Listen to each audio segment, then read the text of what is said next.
चाहे पीएम से जुड़ी खबर हो या सीएम से, पक्ष हो या विपक्ष, हम दिखाएंगे आपको राजनीति से जुड़ी हर ट्रेंडिंग खबर। अभी सब्सक्राइब कीजिए और बेल आइकन दबाना ना भूलें। हम लोगों ने कभी समझौता नहीं किया माननीय गृह मंत्री जी। हमें आपकी नियत पे भरोसा नहीं है माननीय गृह मंत्री जी। पॉलिटिकल वेंडेटा के आधार पर एक धर्म विशेष को आतंकवाद के साथ जोड़ने का प्रयास किया।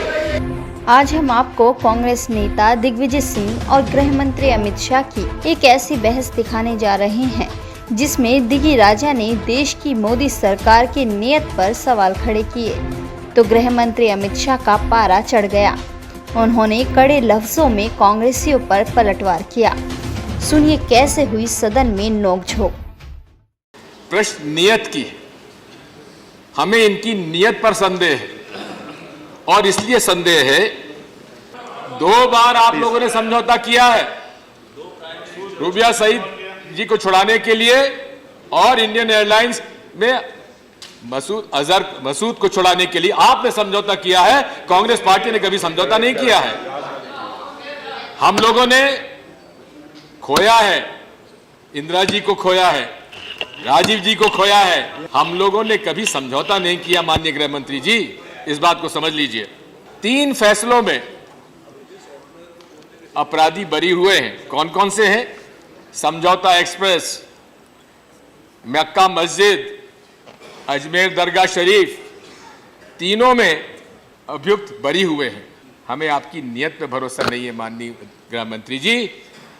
मैं आपसे पूछना चाहता हूं, हम इस बात को मानते हैं कि आतंकवाद का ना धर्म होता है ना जाति होती है, लेकिन मैं ये भी बताना चाहता हूं आप लोगों ने हमेशा एक धर्म के लोगों के खिलाफ एक माहौल बनाया है कि ये सब आतंकवाद से जुड़े हुए लोग हैं। लेकिन मैं आपसे पूछना चाहता हूं एनआईए की मोस्ट वांटेड लिस्ट में पहले 3 नाम कौन से हैं? पहला नाम है लक्ष्मण राव उर्फ गणपति, दूसरा नाम है रामचंद्र कलंगसरा, तीसरा नाम है संदीप दांगे। ये कौन से संगठन से संबंधित है गृह मंत्री जी? आपको मालूम है, मुझे बताने की आवश्यकता नहीं है। और अगर मैं बता दूंगा तो आप सब लोग नाराज हो जाएंगे। अगर आप चाहते हैं तो राष्ट्रीय स्वयंसेवक संघ के ये कार्यकर्ता रहे, दोनों के दोनों।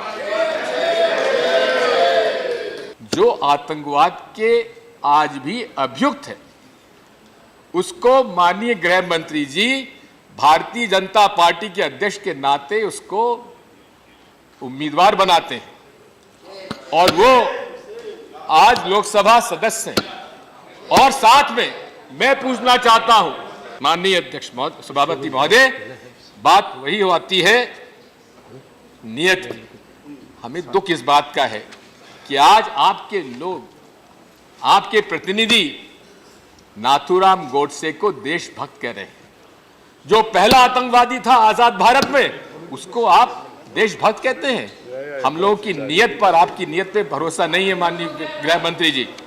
आतंकवाद कोई अपने अकेले देश की समस्या नहीं है माननीय, और दुरुपयोग की बात कम से कम कांग्रेस के मित्र न करे तो अच्छा है, क्योंकि दुरुपयोग क्या, उनका जो इतिहास है, मैं कहने जाऊंगा तो 7 तारीख तक मेरा भाषण चालू रहेगा, मगर दुरुपयोग का इतिहास खत्म नहीं।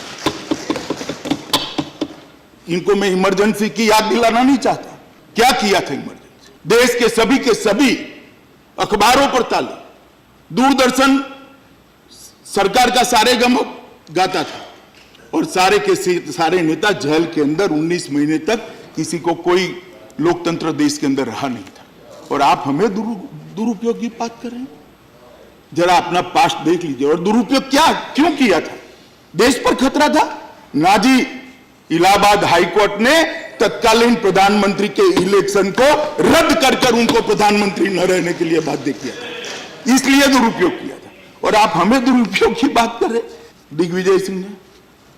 मेरा कहना यह है कि सभापति महोदय, मैंने उनको नहीं टोका, मैंने उनको नहीं टोका। आपका लंबा अनुभव है, आपको मालूम है सदन में किस तरह से बात होती है। मैंने आपको सीधा एड्रेस नहीं किया, मैं सभापति महोदय के माध्यम से ही एड्रेस कर रहा हूं, और जवाब तो देना ही पड़ेगा और आपको सुनना भी पड़ेगा। मान्यवर, ये तीनों मामलों में पॉलिटिकल वेंडेटा के आधार पर एक धर्म विशेष को आतंकवाद साथ जोड़ने का प्रयास किया। मैं बताता हूं मान्यवर,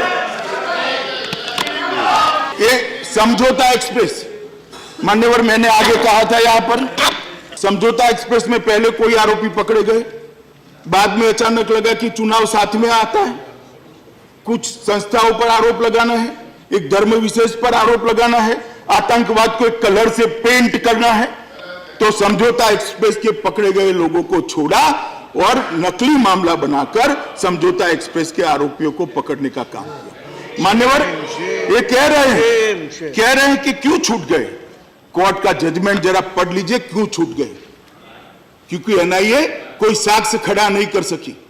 और आप कहोगे कि हमने सत्ता में आकर करा, मैं ये भी मामला स्पष्ट कर देना चाहता हूं मान्यवर, समझौता एक्सप्रेस का चार्जशीट 2013 में हुआ, 2012 9 अगस्त 2012 में हुआ, पूरक चार्जशीट 12 जून 2013 में हुआ।